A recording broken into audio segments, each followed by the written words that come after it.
Chegamos no nosso segundo episódio do Manual do TO para Trabalhar Conhece. A gente está aqui aquecendo os nossos motores para a primeira jornada de integração sensorial que vai acontecer agora no final do mês, dias 23, 24 e 25 de abril.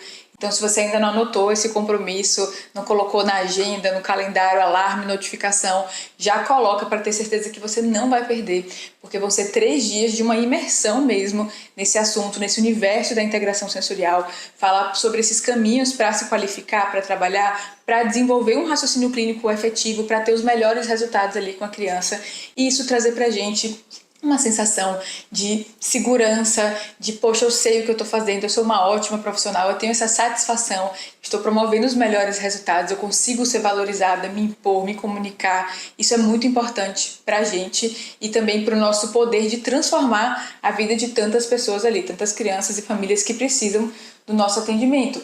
Então, já reserva esses horários ali, nesses dias, tá? 23, 24 e 25 de abril.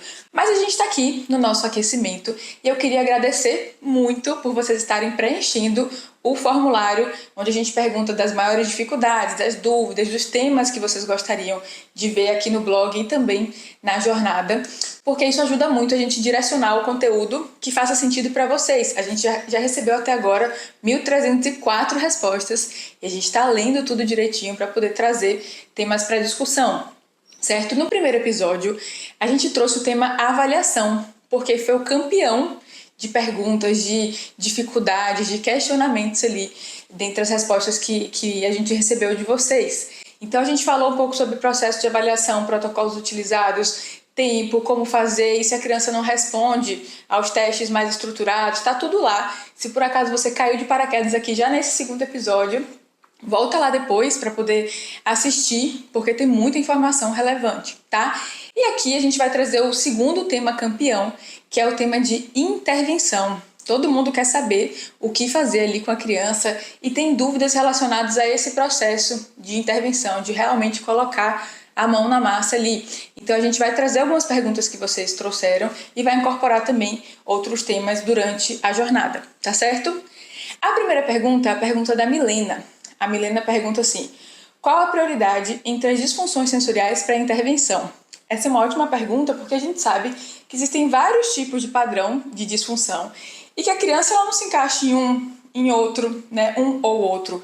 Geralmente é uma combinação de diferentes disfunções sensoriais e a gente vai precisar entender dessas disfunções sensoriais o que é meio base para outras. Por exemplo, vamos começar com um exemplo muito simples. A gente tem 2 grandes grupos dessas classificações de disfunções.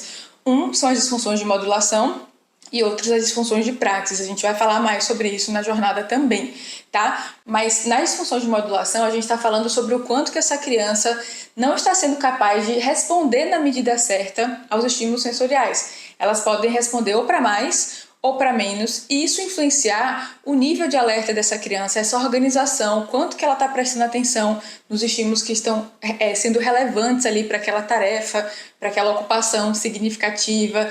Então, essa atenção focada ao que precisa e esquecer, ignorar os outros estímulos, tudo isso tem relação com modulação. E aí, na questão relacionada à discriminação e praxis, a gente já está falando sobre um uso mais refinado dessas sensações, né? Um impacto muito mais no desempenho motor, tá? Enquanto essa criança consegue perceber, criar um mapa do corpo, entender esse corpo no espaço, ter essa consciência do espaço, navegar, enfim, é um resultado muito mais motor, falando de maneira mais grosseira, assim, tá? Pra gente não gastar muito tempo nessa explicação, mas lá na jornada a gente vai aprofundar um pouco mais sobre isso. Mas beleza, eu tenho disfunções de modulação e disfunções de praxis. Se na minha avaliação eu percebo que a criança ela tem dificuldades nos 2 grupos, eu vou focar, né, a prioridade da minha intervenção nas disfunções de modulação, porque eu preciso primeiro regular essa criança, eu preciso que ela entenda, que ela consiga perceber, não entender cognitivo não, tá? Mas que ela consiga perceber essas informações sensoriais na medida certa, para ficar dentro da faixa ótima de engajamento, que é onde a magia acontece. Eu estou com o meu alerta ideal, minha atenção ideal, consigo planejar meus movimentos, etc. É onde tudo de bom acontece, essa faixa ótima de engajamento, que também é um conceito que a gente vai explicar lá na jornada. Mas eu preciso estar bem regulada, para depois ser capaz de pensar nesse uso mais refinado ali dessas informações, nesse resultado mais motor. Se eu não consigo nem estar presente, sintonizado dentro dessa faixa ótima de engajamento, se eu não consigo nem perceber a sensação na medida certa, como é que eu vou fazer um uso mais refinado disso? Então, quando ela pergunta prioridade entre as disfunções sensoriais, poxa, se eu tenho disfunções tanto de modulação quanto de praxis, de discriminação, eu vou focar primeiro em organizar essa criança, em melhorar essa modulação sensorial, certo? Aí se eu falo, poxa, essa criança tem um problema de integração bilateral e sequenciamento, né? Integração vestibular bilateral e sequenciamento, o que a gente chama de VBIS. Eu sei que para isso, o que é base para isso? Um controle postural bom. Vamos analisar o controle postural, né? O controle postural ocular e ver como é que tá para trabalhar ali, para impactar no VBIS. Enfim, tem toda uma linha de raciocínio que a gente vai seguir na hora de pensar na intervenção, e isso depende da gente conhecer com profundidade os padrões de disfunção, o que contribui para cada coisa, o que é realmente essencial que a gente vá organizando ali e que depois vai tendo um impacto positivo nas demais disfunções, tá bom? Aí a gente passa para a pergunta da Priscila. Saber mais como usar estímulos inibitórios. Talvez você que está assistindo aí agora não saiba o que é estímulo inibitório, estímulo excitatório, então a gente vai começar daí, tá? Os estímulos sensoriais, eles afetam o nosso sistema nervoso de formas diferentes. Então, se eu falar assim para você, poxa, me dá um exemplo de um estímulo que te acalma. Para mim pode ser um óleo essencial de lavanda. Para mim pode ser ficar me balançando na cadeira de maneira mais rítmica. Para mim pode ser uma música calma. Enfim, tem estímulos que tendem a acalmar o nosso sistema nervoso. Tem outros estímulos que tendem a alertar a gente, a agitar mais, né? A fazer a gente melhorar o nosso nível de alerta ali, aumentar esse nível de alerta. Então, uma música mais vigorosa, né? Ou eu dançar, ou eu lavar meu rosto, eu mastigar chiclete, ou enfim, um cheiro de hortelã. A gente falou de óleo essencial, então de hortelã. A gente tem esses estímulos que tendem a excitar, aumentar o nível de alerta, ou acalmar, diminuir esse nosso nível de alerta. Então, os estímulos inibitórios são justamente o que ajudam a gente a acalmar o sistema nervoso. Os estímulos excitatórios ajudam a gente a alertar esse sistema nervoso. E por mais que algumas qualidades que eu fui citando aqui, elas tendam a ir numa direção ou na outra, por exemplo, um estímulo vestibular, linear, rítmico, balançar numa rede, ali na praia, deixa a gente calmo. Só de ir falando já vai dando essa sensação de uma tranquilidade, né, de diminuir o nosso alerta, a nossa agitação.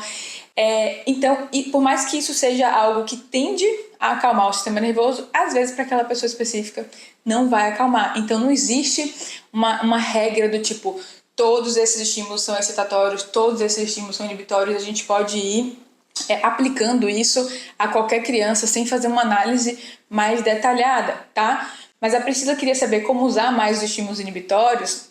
Geralmente a gente vai pensar no uso dos estímulos inibitórios quando a criança tem uma hiperresposta, quando ela está reagindo excessivamente a alguma coisa e ela está lá fora da faixa ótima de engajamento, no lugar onde a gente fala que ela está pronta para lutar, para fugir, ou ela acaba congelando quando ela tem uma sobrecarga sensorial, certo? E aí a gente tem que pensar que tanto o tato, como vestibular, como propriocepção, eles podem ser tanto excitatórios como inibitórios, depende de como a gente for usar o estímulo. Por exemplo, dei exemplo da rede, da gente foi falando, eu fui até me acalmando aqui. Se eu for falar do movimento vestibular mais angular, mais imprevisível, com paradas e recomeços mais intensos, por exemplo, eu estou numa montanha russa e ela vai, sobe, desce, dá um loop. Olha como isso também já vai agitando a gente. Então a gente tem que ter esse olhar de quais são as qualidades de estímulos que tendem a acalmar e alertar para cada tipo de sensação, e quando for usar com a criança, fazer essa avaliação de opa, usei aqui, mas não está funcionando não melhorou esse nível de alerta, não diminuiu, não acalmou esse sistema nervoso, ou não excitou esse sistema nervoso. Então a gente precisa de um raciocínio super apurado para isso, tá bom? Aí a gente chega aqui num bloco de perguntas sobre faixa etária. A Midian colocou aqui, faixa etária que se beneficia com a integração sensorial. E aí a Polly botou, gostaria de saber se pode utilizar com adolescentes TEA. Jonathan, pode aplicar no público adulto e idoso? Flori colocou como trabalhar com adolescentes de 14 anos para cima. A Isa Natália colocou, posso usar com adolescentes TEA, com adultos? Se sim, como funciona? Essa questão da faixa etária é uma ótima pergunta também, tá? A integração sensorial, ela surgiu de maneira clássica lá nos Estados Unidos na década de 50, 60, para o uso em crianças na faixa pré-escolar, com idade pré-escolar, tá? Então ela tem ali uma faixa etária que é mais adequada, principalmente se a gente está falando sobre os princípios essenciais, do jeitinho que ela foi feita ali, pensada pela Diners. A gente tem inclusive estudos que mostram de eficácia de intervenção que falam entre 4 anos de idade e 14 anos de idade. Na literatura já tem falando que funciona. Então, se tem na literatura, a gente vai se apegar nisso e pensar, poxa, entre 4 e 14 anos, para crianças com TEA, funciona usar a integração sensorial de Ayers. Ah, Samara, quer dizer então que depois disso, para adolescentes, para adulto, idoso, não vai funcionar? Não é isso que eu estou falando. Na verdade, esses outros públicos mais velhos, a gente muitas vezes vai ter que pensar em adaptar algumas das conduções da integração sensorial de Ayers clássicas para uso com essas outras faixas etárias. E a gente ainda não tem muitas pesquisas que falem sobre eficácia de intervenção, né? Usando IS de Ayers com essas pessoas. A gente tem outras abordagens sensoriais.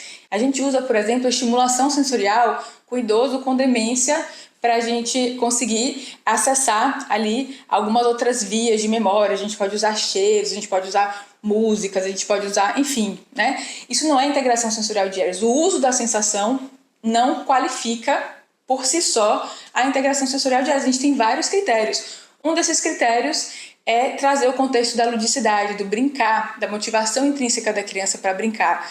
Então, poxa, como é que eu vou pensar isso com adulto? Vou ter que pensar de uma maneira um pouco diferente. Às vezes, com adulto, eu não vou necessariamente para a sala de integração sensorial, eu posso trabalhar num modelo que é muito mais de consultoria, de orientação, de educação e de indicação de outras atividades sensoriais que esse adulto possa fazer no dia a dia para preencher algumas necessidades sensoriais, que não necessariamente estar ali no ginásio terapêutico de IS, entendeu?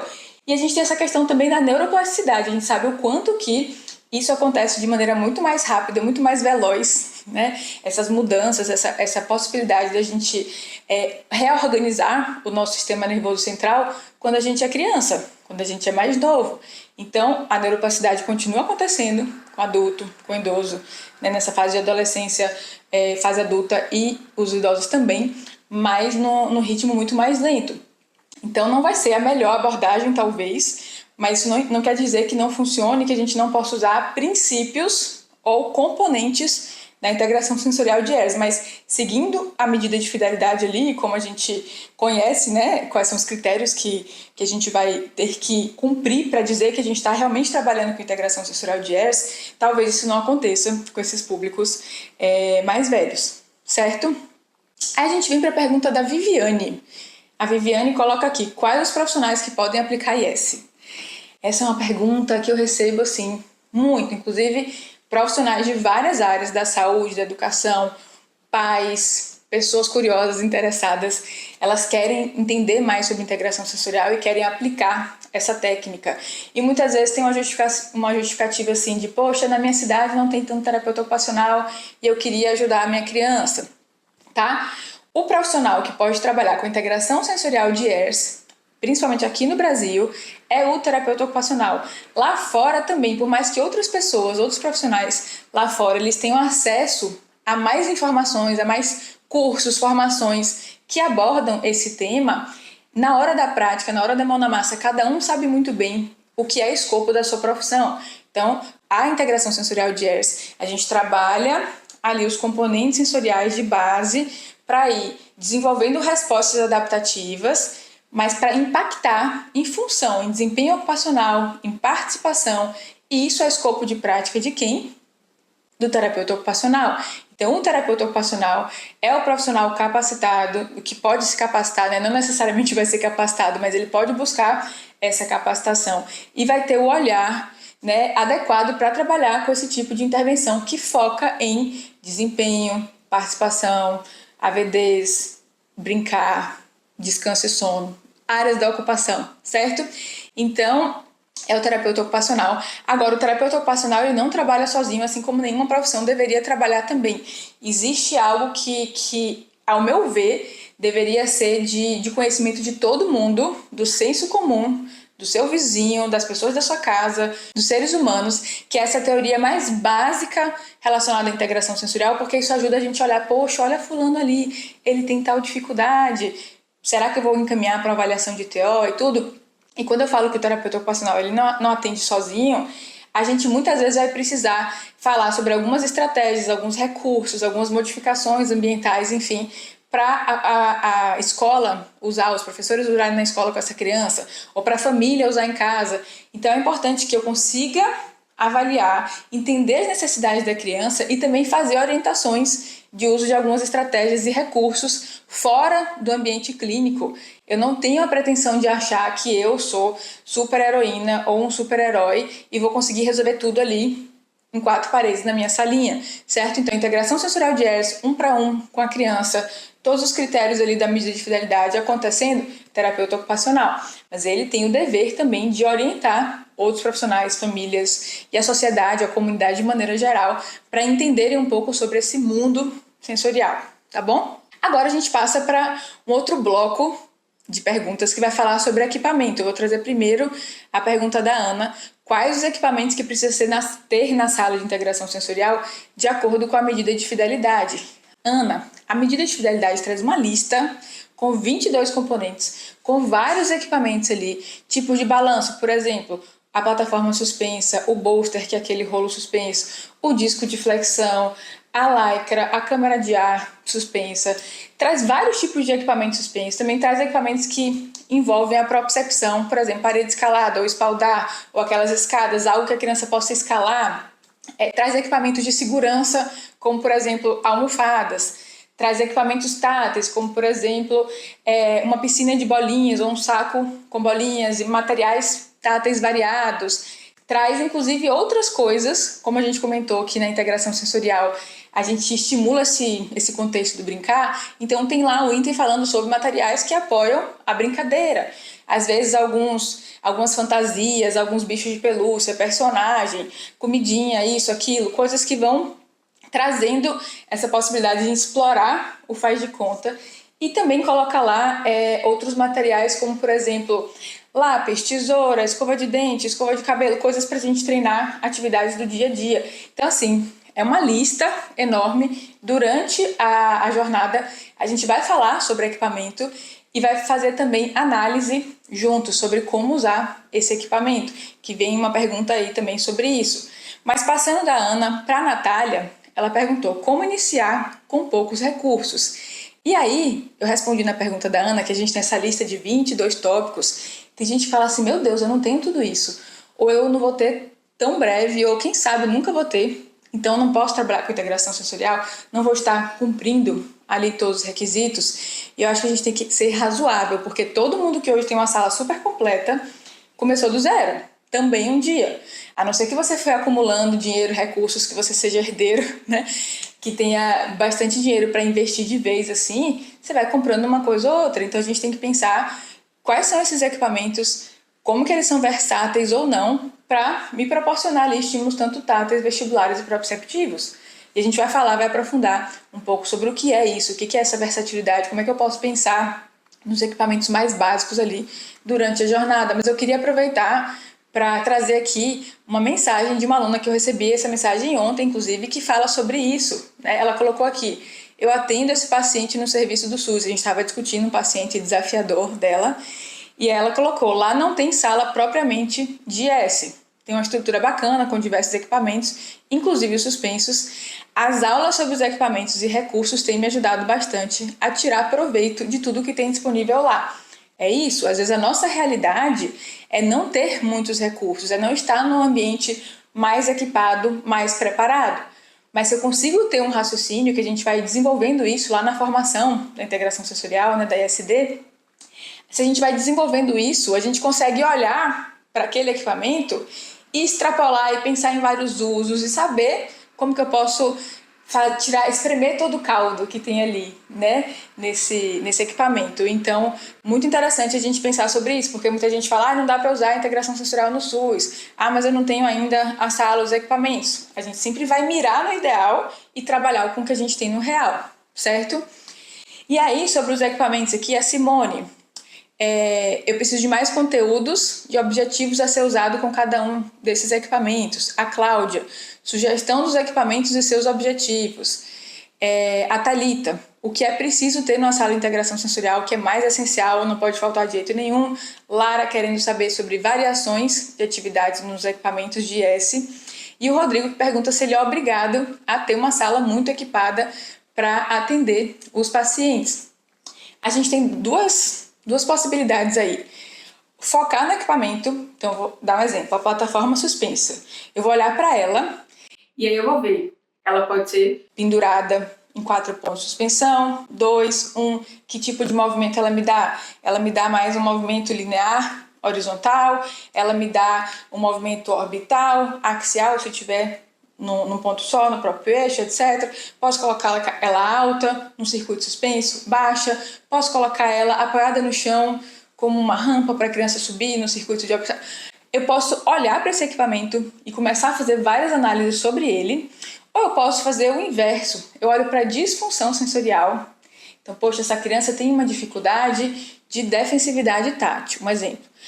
O que eu preciso fazer ali com essa criança? Eu preciso usar inputs inibitórios, porque defensividade tátil é uma hiperresposta, tem que acalmar esse sistema nervoso, etc.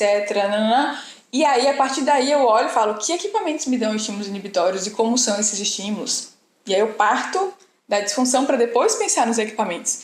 Porque eu posso pegar, jogar no Pinterest, ideias de atividades com balanço, etc e tal, e tem um monte de coisa. Mas na hora que eu vou fazer essas atividades com a minha criança, não necessariamente era o remédio que ela estava precisando. Não vai atingir ali o alvo da necessidade. Então a gente tem que olhar para essa disfunção e entender como transformar os equipamentos em terapêuticos. A gente vai falar mais sobre isso durante a jornada também, porque tem sido uma pergunta muito recorrente, o que fazer com os equipamentos, que é quase o que fazer com a criança. E o que fazer com a criança depende da gente desenvolver um raciocínio clínico sólido, tá? E isso não vem só de análise de equipamentos. Por exemplo, a gente já citou no episódio passado que a gente vai falar mais na jornada sobre o DDDM, a tomada de decisão baseada em dados. E olha aqui o que a Gisela, que também é aluna da formação, ela traz sobre isso, sobre essa ferramenta do DDDM. Ela coloca, nossa, acabei o módulo 4, meu Deus, como é rico e amplo esse DDDM. Realmente uma forma para o nosso raciocínio clínico. Ao invés de focar no equipamento, eu tenho que entender tudo que eu tenho que desenvolver até eu chegar ali nessa ação em colocar a mão na massa com a criança. A Alessandra colocou aqui, né? Amei o exercício, preciso dessa organização, porque na formação a gente pega um caso clínico real e a gente vai passando por todos os passos do DDDM para chegar justamente em saber o que fazer com a criança, como usar o equipamento, mas antes tem muita coisa ali. Então ela falou que adorou esse exercício, visualizar a prática é um diferencial para ela se organizar, falar menos, observar mais, né? Porque a família demanda muito devido a toda a divulgação que há da integração sensorial de ERS. A integração sensorial de ERS está com uma visibilidade enorme dentro da família, dentro da comunidade das crianças, né, neuroatípicas. E aí a gente precisa entender o que a gente vai mostrar ali, em termos de qualidade. Para eu ter qualidade, eu preciso desenvolver esse raciocínio clínico. A Ruth colocou aqui também, comecei o exercício, é muito bom, porque favorece o desenvolvimento do raciocínio clínico. As avaliações, questionários, observações estruturadas, não estruturadas, tudo isso vai dando uma base para traçar o plano terapêutico. O plano terapêutico, ele não surge do nada, ele não vem da mágica, de sorte, de achismo. Ele vem de todo um processo de coleta de dados e relação desses dados, análise desses dados, para a gente conseguir realmente chegar na melhor prática possível. Então, terminamos agora esse bloco de intervenção desse nosso segundo episódio. A gente ainda tem mais um episódio pela frente. E a gente também tem a jornada chegando aí, 23, 24, 25 de abril. Não esquece de colocar na agenda. Se tem muita coisa aqui e muita demanda de vocês, respondendo as dúvidas de vocês, imagina o que vai ter lá dentro dessa jornada. e com essa possibilidade de interação ali em tempo real. Enquanto isso, se você já assistiu esses episódios, recomenda também para um colega terapeuta ocupacional, conta do evento, conta que sim, a gente pode ter conteúdo democrático, descomplicado, de qualidade, de maneira gratuita também, tá bom? Obrigada por assistir até o final e a gente se encontra na jornada.